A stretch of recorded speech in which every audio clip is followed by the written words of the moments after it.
უკვე გვაქვს რამდენიმე ახალი ამბავი აქ ისრაელში, რომ ბზობის დროს გუშინ აქ იერუსალიმში, წმინდა საფლავის ტაძარში, ლათინური პატრიარქი, კათოლიკე არქიეპისკოპოსი ბზობის დროს წირვის აღსრულებაში ხელი შეუშალეს. რა მოხდა სინამდვილეში? ირანელებმა სარაკეტო დარტყმები განახორციელეს იერუსალიმის ძველ ქალაქზე, სადაც მდებარეობს ალაქსას მეჩეთი, რომელიც ისლამის ერთ-ერთი ყველაზე წმინდა ადგილია. წმინდა საფლავის ტაძარი, რომელიც ქრისტიანობისთვის მნიშვნელოვანია, და გოდების კედელი, რომელიც იუდაიზმისთვის ყველაზე წმინდა ადგილია. და ისინი ნამსხვრევები თითქმის შეეხო წმინდა საფლავის ტაძარს. ამიტომ შედეგად ისრაელის უსაფრთხოების უწყებებმა თქვეს: კარგი, გამოვიყვანოთ ბავშვები სხვათა შორის ახლავე, რადგან შეიძლება დაშავდნენ. იქ არანაირი დაცვა არ არის. და ეს იყო ინსტრუქცია, რომელიც ყველა ადგილს შეეხებოდა იუდეურს, მუსლიმურს და ქრისტიანულს. და ეს იყო მიზეზი, რის გამოც მორიგე პოლიციელმა თქვა: აჰა, კარგი, ამას პატრიარქს ვცელებ. ეხლა ნახეთ, ვფიქრობ ასე იყო. შემიძლია გავიგო მათი შეშფოთება მისი უსაფრთხოების გამო და ეს იყო ერთადერთი შეშფოთება. არ ყოფილა ბოროტება და არც ცუდი განზრახვა მედიის ნათქვამის საპირისპიროდ. მაგრამ მიუხედავად ამისა, როგორც კი გავიგე, მაშინვე მივეცი მითითება. არა, პატრიარქი უნდა იყოს სრულიად თავისუფალი, რომ მოვიდეს თავის ჯგუფთან ერთად და ჩაატაროს თავისი მსახურება როგორც სურს. იქ რისკია და ჩვენ ვცდილობთ მისი მინიმიზაციას. ამიტომ ვცდილობ დღესასწაულების სეზონი მშვიდად გავატარო, ვცდილობ რომ ზოგიერთ მორწმუნეს შეეძლოს ამ ადგილებში თაყვანისცემა, მაგრამ შეზღუდული რაოდენობით ებრაული ადგილები. ასევე ვზღუდავთ ადამიანების რაოდენობას, რათა თუ თავდასხმა მოხდება, რაც შეიძლება ნაკლები ადამიანი დაშავდეს. ასე რომ სინამდვილეში ყველაფერი პირიქითაა, მინდა ვთქვა, ჩვენი მიზანია ქრისტიანების დების დაცვა. ჩვენ გვინდა ყველა რწმენის მორწმუნის დაცვა. და ჩვენი პოლიტიკა აბსოლუტურად პროქრისტიანულია, რაც სრულიად საპირისპიროა იმ ცილისწამებისგან, რომელსაც ცდილობენ მოგვახვიონ. დაიხედეთ ახლო აღმოსავლეთში და ნახავთ, რომ ყველა ქვეყანაში ქრისტიანების რაოდენობა მცირდება, მათი რიცხვი იკლებს. ასეა. Eles são oprimidos. ისინი იცით ძალიან ცუდ მდგომარეობაში არიან, ბევრი მათგანი ტოვებს იქაურობას. ერთადერთი ადგილი, სადაც ქრისტიანული მოსახლეობა გაიზარდა და ქრისტიანული საზოგადოება ყვავის, არის იქ, სადაც ქრისტიანი მოსამართლე მუშაობს უზენაეს სასამართლოში, სადაც ისინი წარმოდგენილნი არიან ქნესეთში, ჩვენს პარლამენტში, სადაც ისინი ჩვენი ინდუსტრიის ლიდერები არიან. ისინი ლიდერობენ უმაღლესი განათლების მაჩვენებლებით. ეს ხდება იმ პოლიტიკის გამო, რომელსაც მე ვხელმძღვანელობ, ჩვენი ზოგადი პოლიტიკის, რელიგიათა შორისი თავისუფლების მიმართ დამოკიდებულების და ასევე ჩვენი ქრისტიანობისადმი სიახლოვის გამო. გაგვირებული ვარ, რომ სოფლიო არ გმობს ირანს ისლამის, ქრისტიანობისა და იუდაიზმის წმინდანებსა და საკრალურ ადგილებზე თავდასხმისთვის. იყო. მედი ამას უგულებელყოფს. 12 დღიან ომში ისინი ასე არ მოქცეულან. ამავე დონეზე. მაშ 12 დღიან ომში ასე არ მოქცეულან, მაგრამ ახლა ასე იქცევიან. და ისინი მიზანში იღებენ სწორედ წმინდა ადგილებს ძველ ქალაქში, სადაც მდებარეობს 3 მონოთეისტური რელიგიის მთავარი წმინდა ადგილები და ისინი ასე მოქმედებენ სრული დაუსჯელობით.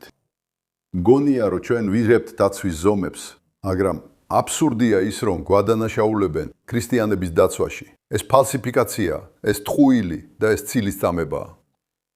ისრაელი ქრისტიანების წინააღმდეგ არ არის. ის ერთადერთია ახლო აღმოსავლეთში, რომელიც მათ იცავს. იქნება ეს ნიგერიაში, სირიაში თუ ნებისმიერ სხვა ადგილას. ჩვენ მათ ვიცავთ, რადგან ასე ვეპხრობით ადამიანებს, განსაკუთრებით ჩვენს ქრისტიან მეგობრებს. ჩვენ უკვე ომში ვართ, ცოტა მეტი ვიდრე 1 თვეა. თქვენ ხართ ომის დროინდელი პრემიერ-მინისტრი და ვფიქრობ, სულს გავიგო, რას გრძნობთ. რა მიღწეული ამ დრომდე ისრაელი და შეერთებული შტატები ერთად მუშაობენ ამ ომში. და თქვენი აზრით, როდის შევძლებთ გქონდეს იმედი, რომ გვირაბის ბოლოს სინათლეს დავინახავთ, რომ მისია შესრულებულია? ნახეთ, თუ გახსოვთ, ომამდე რა ხდებოდა? ირანი იყო ახლო აღმოსავლეთისა და მსოფლიოს მთავარი ბულინგი. ის იყო სახელმწიფო ტერორიზმის მთავარი სპონსორი რამდენიმე კონტინენტზე, მათ შორის დასავლეთ ნახევარსფეროშიც, მათ შორის სხვათა შორის ვენესუელასთან და სხვებთან ერთად, მათ მოკლეს და დაასახიჩრეს უფრო მეტი ამერიკელი, ვიდრე რომელიმე სხვა ძალამ ბოლო 10 წლეულებში. ათასობით ადამიანი დაიღუპა ავღანეთში ირანული იედების მიერ. დაბომბეს საელჩოები და ორჯერ სცადეს პრეზიდენტ დონალდ ტრამპის მოკვლა. ისინი ჯერ კიდევ ცდილობენ მის მოკლას. ყველაზე მნიშვნელოვანია ის, რომ ისინი სკანდირებენ სიკვდილი ამერიკას, ასევე ამბობენ სიკვდილი ისრაელს, მაგრამ ამბობენ, რომ ამერიკა არის დიდი სატანა. ისინი რელიგიური ფანატიკოსები არიან და სჭირდება დასავლური კულტურის განადგურება, რომელსაც ამერიკა ხელმძღვანელობს, ხოლო ისრაელი ითვლება პატარა სატანად. იმიტომ რომ ჩვენ უბრალოდ ვუშლით ხელს მათ გზაზე, დაიპყრონ ახლო აღმოსავლეთი, რაც არის წინასწარი ნაბიჯი ამერიკამდე მისასვლელად და ამერიკაზე თავდასხმისთვის. ასე რომ ეს არის რეჟიმი, რომელსაც ამერიკა სამიზნეში ყავს უკვე 47 წელია. ეს მათი არსებობის მიზეზია, ეს მათი არსებობის არსია. ისინი სრულიად, იცით, იდეოლოგიური ფანატიკოსები არიან, რომლებიც აუცილებლად არ არიან მზად, იცით, ფრთხილად გააკეთონ სარგებლისა და ზიანის გაანგარიშება. ამიტომ ისინი აკეთებენ ისეთ რაღაცებს, რასაც სხვა ქვეყნები არ აკეთებენ. არსებობს ქვეყნები, რომლებიც მათი მოწინააღმდეგეები არიან, მაგრამ მე არ მესმის ჩრდილოეთ კორეა ყვიროდეს სიკვდილი ამერიკას, არ მესმის ჩინეთი და არ მესმის რუსეთი. ეს ქვეყნები ყველა თქვენი მოწინააღმდეგეები არიან. მაგრამ ისინი ამ ფანატიზმით არ არიან შეპყრობილნი.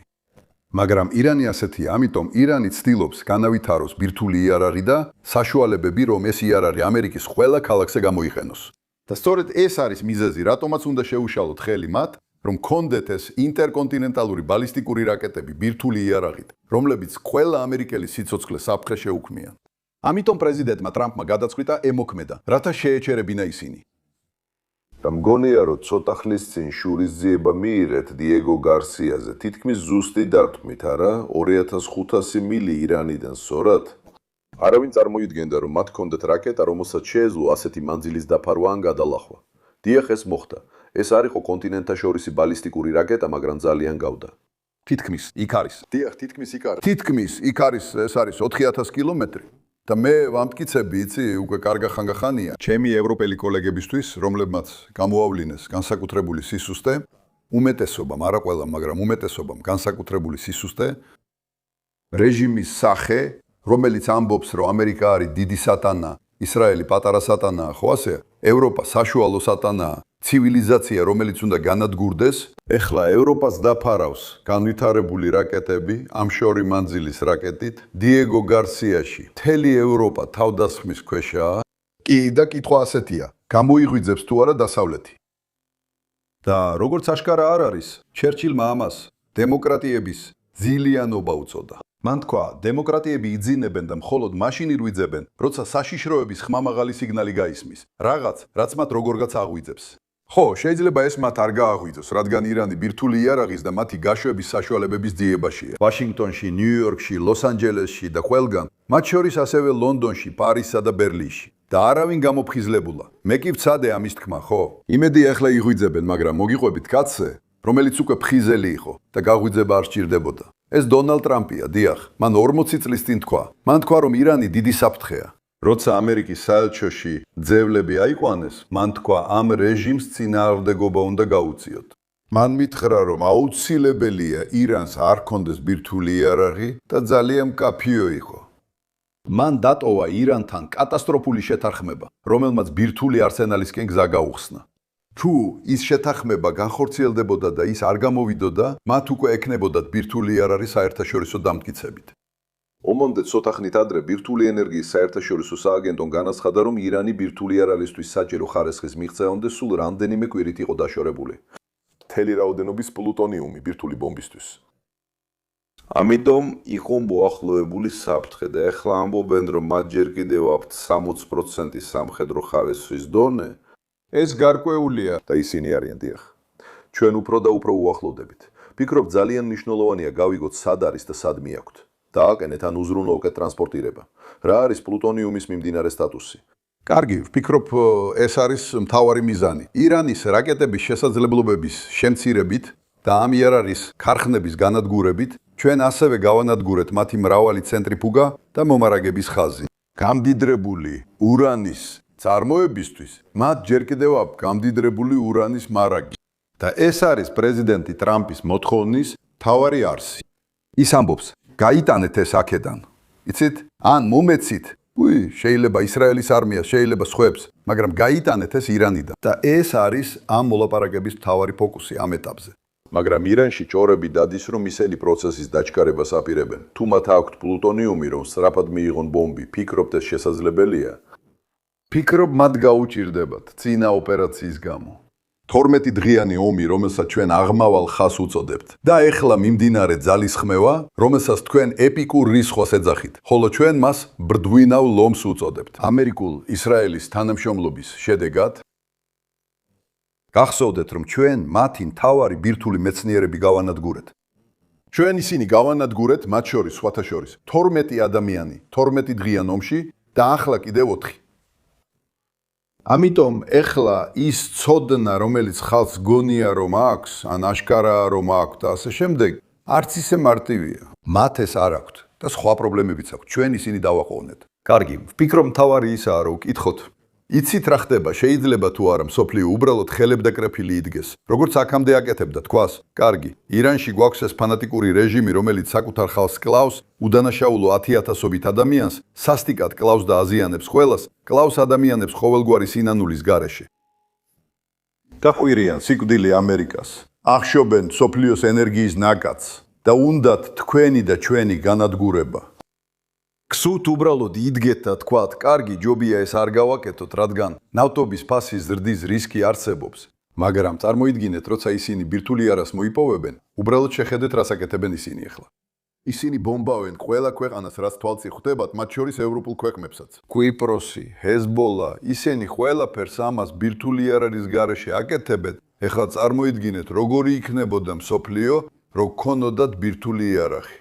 და სწორედ ამას ცდილობს პრეზიდენტი ტრამპი, დიახ, ჩემი მხარდაჭერით და ჩვენი პარტნიორობით, რომ აღკვეთოს. პრეზიდენტი ტრამპი, როგორც იცით, სრულიად კონცენტრირდება, როცა პრობლემას ხედავს. ის მართლა ასეა და არაფერს შეუძლია ხელი შეუშალოს, რომ ეს პრობლემა მოაგვაროს. და პრობლემა, რომელზეც ის ახლა ნამდვილად კონცენტრირებულია, სწორედ ისაა, რაც თქვენ ახლა ახსენეთ. არა, სწორია. ჰორმუზის სრუტე. და ის ძალიან შეშფოთებულია, რომ ეს ღია დარჩეს. ამ ეტაპზე ირანელებს ეს თითქოს ბლოკადის წერტილად აქვს გადაქცეული. როგორ ფიქრობთ, თქვენ და შეერთებული შტატები როგორ შეძლებთ ამ სრუტის გავხსნას ისე, რომ ირანს აღარ შეეძლოს ენერგიის დახშობა?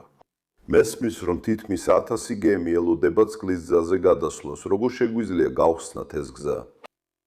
მკიცედ მჯერა, რომ ამისთვის სამხედრო გადაწყვეტილებები არსებობს. შეერთებული შტატები ლიდერობს და ამ კონკრეტულ თემაზე ახლა არ ვაპირებ სირმისეულად საუბარს, მაგრამ ფიქრობ, იცით, ომის შემდგომ პერიოდში არის რაღაცები, რასაც ვისმენ არაბული ქვეყნებიდან და ასევე შეერთებული შტატებიდანაც. და მჯერა, რომ ეს საინტერესო და რეალისტური იდეებია, რათა გადამისამართეს ყველა ნავთობსადენი და გაზსადენი სპარსეთის ყურიდან, სადაც ირანელებს აქვთ გეოგრაფიული სტრატეგიული ბლოკირების წერტილი. დასავლეთისკენ, საუდის არაბეთის გავლით, წითელ ზღვამდე და იქიდან ზემოთ, ხმელთაშუა ზღვის პორტებამდე, ჩვენს პორტებამდე ისრაელში. და შესაბამისად, თქვენ უბრალოდ უვლით გეოგრაფიულ ბლოკირებას გვერდს. ასე რომ, თქვენ გაქვთ დაუყოვნებელი პრობლემა ყურის გახსნასთან დაკავშირებით, მაგრამ ასევე გრძელვადიანი პრობლემა. გეოგრაფიის გამოყენებისადმი გრძელვადიანი ინტერესი. ჩვენ ბევრად უარეს მდგომარეობაში ვიქნებით, როცა ისინი ბირთვული იარაღს და სხვა იარაღებს შექმნიან, რაც სურთ. რადგან ეს იქნება სპარსეთის ყურის ქვეყნების დასასრული, ეს იქნება მრავალი ქვეყნის დასასრული. ასე რომ, სინამდვილეში ბევრი მათგანი ASEAN-ს მოუწოდებს და აძლიერებს სტიმულს, რომ დააჩქარონ მოქმედება ირანის წინააღმდეგ, რათა არ მისცენ მათ ამ საკვანძო გასასვლელების ხელში ჩაგდება. ჩვენ Newsmax-ზე ვისმენთ, რომ ეს დაჩქარება შეიძლება ნიშნავდეს ამერიკული სახმელეთო ჯარების გამოყენებას. ჰორმუზის სრუტესთან ახლოს მდებარე კუნძულებზე, სანაპირო ზოლებში და კარგის კუნძულზე, რომელიც აკონტროლებს ირანიდან გამავალი ნავთობის 90%-ს. თქვენ ფიქრობთ, რომ პრეზიდენტი ტრამპი გასცემდა ბრძანებას ამ რეგიონში ჯარების გაგზავნის შესახებ? და როგორ ფიქრობთ, რამდენად წარმატებული შეიძლება იყოს ასეთი ქმედება? ამ საკითხს მას უტოვებ და რა თქმა უნდა, ტაქტიკურ განხილვაში არჩევერთვები, რომელიც ძალიან მნიშვნელოვანი და აქტუალურია, ჩვენ ბევრად უარეს მდგომარეობაში ვიქნებით, როცა ისინი ბირთვული იარაღს და სხვა იარაღებს შეიმუშავებენ, რაც სურთ. რადგან ეს იქნება სპარსეთის ყურის ქვეყნების დასასრული, ეს იქნება მრავალი ქვეყნის დასასრული. ასე რომ, სინამდვილეში მათგან ბევრი ASEAN-ს მოუწოდებს დააჩქაროს თავისი მოქმედება ირანის წინააღმდეგ, რათა არ მისცეს მათ ამ საკვანძო გასასვლელების კონტროლის საშუალება. მადლობა. ჩვენ ვისმენთ Newsmax-ზე, რომ ამ დაჩქარების ნაწილი შეიძლება იყოს ამერიკული სახმელეთო ჯარების გამოყენება. ჰორმუზის სრუტესთან ახლოს მდებარე კუნძულებზე, სანაპირო ზონებში და შესაძლოა კარდის კუნძულზეც კი, რომელიც ირანის ნავთობის 90%-ს აკონტროლებს. თქვენ ფიქრობთ, რომ პრეზიდენტი ტრამპი გასცემდა ბრძანებას ჯარების გაგზავნაზე ამ რეგიონში და რამდენად წარმატებული იქნებოდა ასეთი ქმედება? ამ საკითხს მას დაუტოვებდა, რა თქმა უნდა, არ ვაპირებ ჩავერთო ამ ტაქტიკურ განხილვაში, რომელიც მნიშვნელოვანია. მაგრამ რევოლუციური გვარდიის შემთხვევაში ეს იგივეა, რაც SS-ის ქარხნების ამოღება. იცით, თუ გინდათ ასეა, იცით, ხალხს ისტორია არ იცის. მაგრამ არსებობდა ნაცისტური რეჟიმი, არმიით, ვერმახტით და ასევე ავანგარდული ჯარებით, რომლებიც SS იყო, შეტევის ჯარები, ამ რეჟიმის შეტევის ჯარები, ბიარი, რევოლუციური გვარდია და ბასიჯი. აი რას აკეთებენ ისინი? საკუთარ ხალხს ატერორებებენ. ასე რომ, როდესაც ჩვენ ვურთხამთ იმ მეტალურგიულ ქარხანას, ვურთხამთ ირანიის ეკონომიკის მნიშვნელოვან ელემენტს და რა თქმა უნდა ეს აზიანებს მათ, სხვათა შორის იქ დიდი განხეთქილებაა. ისინი ეხლა ერთმანეთში საუბრობენ და საჯაროდ აკრიტიკებენ ერთმანეთს. ეს ნახეთ, ეს მართლაც საოცარია. მინდა ამ ომის 2 მეტრიკა 1%-ულად. თუ დარწმუნებით ვიცით, რომ ომი დასრულდა, ბირთვულ პროგრამას წყვეთ და ირანს ვაჩერებთ. სად ვართ ამ 100%-ში ომის დასასრულთან ახლოს? რამდენ კვირას ფიქრობთ, რომ დასჭირდება 100%-ის მისაღწევად? ამაზე ვადებს არ ვადგენ, ვფიქრობ უკვე ბევრი რამ მოვიპოვეთ, ბევრი რამ. ჩვენ ნამდვილად შევასუსტეთ ეს რეჟიმი, ნამდვილად ძლიერად დავართხით მათ, დავართხით ირანის რევოლუციურ გვარდიას, ათასობით მათი შოკური ჯარისკაცი მოვკალით მათი ლიდერები, რომლებიც ავრცელებდნენ ამ სიკვდილი ამერიკას დოქტრინას. მათი სამხედრო ინდუსტრიის დიდი ნაწილი დავანგრიეთ, ფაქტობრივად თითქმის დავასრულეთ მათი იარარის ინდუსტრია. დიახ, მთელი ინდუსტრიული ბაზა მთლიანად გავანადგურეთ, ყველა ქარხანა, მთელი ქარხნები. ასეა. და თვითონ ბირთვული პროგრამაც, ასე რომ ნამდვილად უკვე ნახევარზე მეტი გაკეთებულია. მაგრამ მე არ მინდა ამის დაგეგმვა, მაგრამ ეს მართლა ისეთი პრობლემაა, როგორც თქვენ გონიათ? უკვე მისიის ნახევარზე მეტი შესრულებულია, მაგრამ არა დროში, დეტალების გარეშე დროის შესახებ. ფიქრობთ, რომ ეს შეიძლება ქრონიკულ პრობლემად იქცეს, რომ მოგვიწევს წლების განმავლობაში ვაკონტროლოთ ირანელები თქვენთვის, რათა არ აღადგინოს სამხედრო ინფრასტრუქტურა. მე ვფიქრობ, თუ იცით, ირანის ხალხის საქმეა, რომ აღდგნენ და ეს რამე დაამხონ. თუ ჯერ არ მოხდა, შეიძლება მოგვიანებით მოხდეს. შეიძლება ომის შემდეგ მოხდეს. ანუ, თქვენ ნახეთ იქაური აჯანყებები. ირიმი, რაიმე პრობლემა გაქვს? ჩვენ ვხედავთ, რომ ხალხს სურს ისინი მოიშოროს. ისინი ერთმანეთს ზულთ. ბევრი ირანელი უნდა ამ რეჟიმის დამხობა, მე. ისინი ღამით ბინების ფანჯრებიდან გარეთ ჩვენს სახლს ხვირიან. დიახ, ხომ იცი, ფიქრობ, მათ დადანაშაულება არ შეიძლება და არც მე ვადანაშაულებ. მათ დაუპირისპირდნენ ტყვიან ფქვევებით, უიარაღო მომიტინგეებს, რომლებიც ამბობენ, რომ თავისუფლება სურთ. უბრალოდ სურთ თავისუფლად ცხოვრება. მაგრამ საბოლოოდ ვფიქრობ, ეს რეჟიმი შიგნიდან დაიშლება, მაგრამ ამ მომენტში ეხლა რასაც ვაკეთებთ, არის მათი სამხედრო შესაძლებლობების დაქვეითება, რაკეტების შესაძლებლობების დაქვეითება, ბირთვული შესაძლებლობების დაქვეითება და ასევე მათი შიგნიდან დასუსტება. ფიქრობ, ირანი ამ ყველაფრიდან ბევრად უფრო დასუსტებული გამოდის, ხოლო ჩვენ ბევრად უფრო გაძლიერებულები. და ნახეთ, თუ ადრე არაბული ქვეყნები ირანის მიმართ უბრალოდ დუმდნენ, ეხლა ეგ დიდი ცვლილება ხდება. რადგან ბევრმა უკვე თქვა, საკმარისია. ზოგიერთი კი ამერიკის ქმედებებსაც კი მხარს უჭერს და კატეგორიულად აცხადებს, რომ ეს ძალიან მნიშვნელოვანია მთელი მსოფლიოს მშვიდობისთვის. ბევრი ამბობს, რომ ეს ესკალაცია იქნებოდა, მაგრამ სინამდვილეში ასე არ არის, აბსოლუტურად არა. ეს პრევენციაა. რადგან თუ ირანს უბრალოდ მისცემდნენ უფლებას, გაეგრძელებინა ბირთვული იარაღის შექმნის გზა, შეექმნა რაკეტები, რომლითაც ამ იარაღს ყველა ამერიკულ ქალაქში მიაწვდიდა. თქვენ არა მხოლოდ საშინელი შანტაჟის წინაშე აღმოჩნდებოდით ენერგეტიკის საკითხში. თუ ფიქრობთ, რომ ახლა გაქვთ პრობლემები, დაელოდეთ და ნახავთ რა მოხდება. და თქვენ ძალიან სერიოზულ ეგზისტენციალურ საფრთხეს შეეჯახებით ამერიკელებისთვის. მათ ეს ესმით თუ არა, ხალხი ამას ვერ ხედავს. ლიდერობის გამოცდა დროულად ამოიცნო საფრთხე და იმოქმედო მის წინააღმდეგ. 30-იან წლებში ხალხი ვერ ხედავდა ჰიტლერიზმის საფრთხეს. ისინი ფიქრობდნენ, არა, ეს ჩვენი პრობლემა არ არის, ან ეს ებრაელების პრობლემაა, ან რაღაცა მსგავსი. ისინი ვერ ხედავდნენ, რომ ჰიტლერიზმს მსოფლიოს კონტროლი სურდა. შეიძლება ახლა ამას ვერ ხედავენ, თუმცა მგონია, რომ ბევრმა დაინახა. ბატონო პრემიერ-მინისტრო, Newsmax-ი რეგულარულად დაახლოებით 50 მილიონ ადამიანს აღწევს. ჩვენი სატელევიზიო არხების, სოციალური ქსელებისა და სხვა პლატფორმების მეშვეობით. კვლევები აჩვენებს, რომ შეერთებულ შტატებში სამხედრო ჩართულობას უმრავლესობის მხარდაჭერა არ აქვს. თუმცა მოსახლეობის 60% ამბობს დაასრულეთ საქმე. რას ეთყოდით ამერიკელებს? თუ ისინი ყველაზე მნიშვნელოვან მიზეზს კითხავენ, რატო უნდა დავასრულოთ საქმე და მხარი დაუჭიროთ პრეზიდენტ ტრამპს ამ ვალდებულებაში.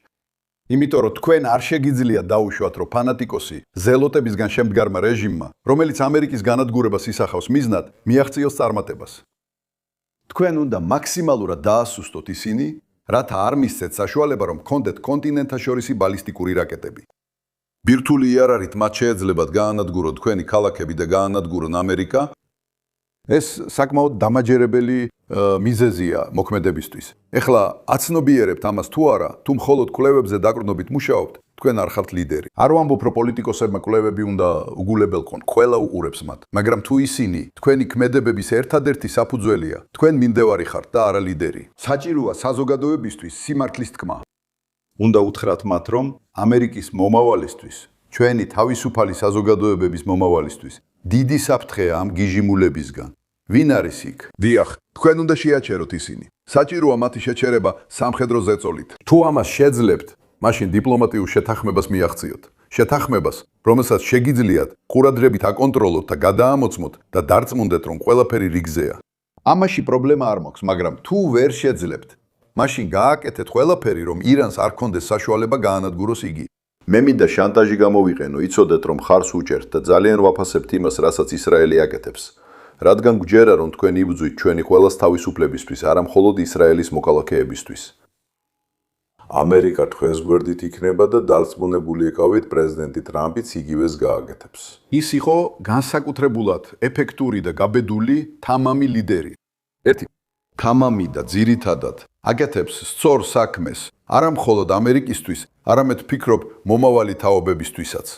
ის ისრაელის დიდი მეგობარია, რადგან ისიც აცნობიერებს, რომ როცა საკუთარი თავის დასაცავად ვიბრძვით, ამ ბარბაროსების წინააღმდეგაც ვიბრძვით. ეს ადამიანები, რომლებიც ათასობით კლავენ საკუთარ ხალხს, ავიწროებენ ქალებს, ავიწროებენ უმცირესობებს, ბომბავენ ყველაფერს, რაც გზაზე ხვდებათ, ყველა არაბულ ქვეყანას.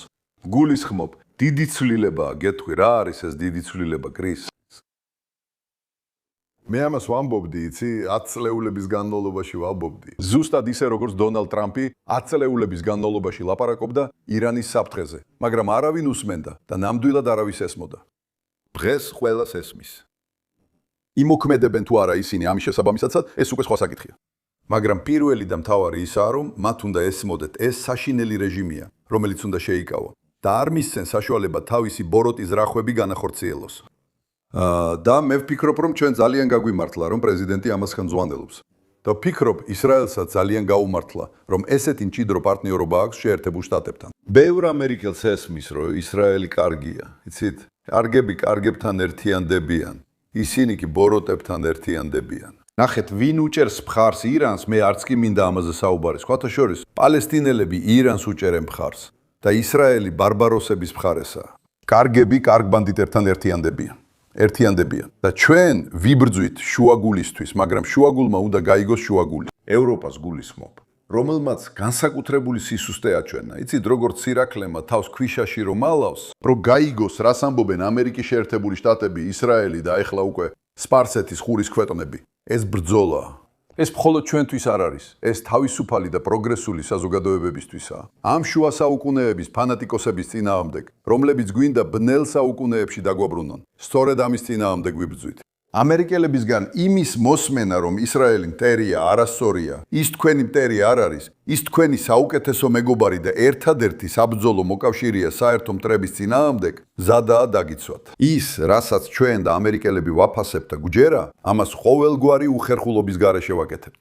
უნდა ვთქვა, რომ იცით, თქვენ ამბობთ თითქოს არაფერია, რისი გაკეთებაც შეიძლება ამ შეთქმულების თეორიებისა და სიგიჟეების წინააღმდეგ. დიახ, რომელიც ამერიკული პოლიტიკის პერიფერიებსავლებს, მაგრამ მე ვფიქრობ, რომ რაღაც ის გაკეთება შესაძლებელია, ჯერ სწორად მოიქეცით და შემდეგ თქვით, როგორ ვაკეთებთ ამას აქ. და მადლობას გიხდით იმ შესაძლებლობისთვის, რომელიც მომეცით. საუბარი გულწრფელად და მართალად. მადლობთ, რომ დღესაც გიყურებთ Newsmax-ზე. ჩვენ გავაგრძელებთ სიახლეების გაშუქებას და ამერიკელებს მივაწვდით იმ სიმართლეს, რაც უნდა იცოდნენ. გმადლობთ, კრის. მადლობთ.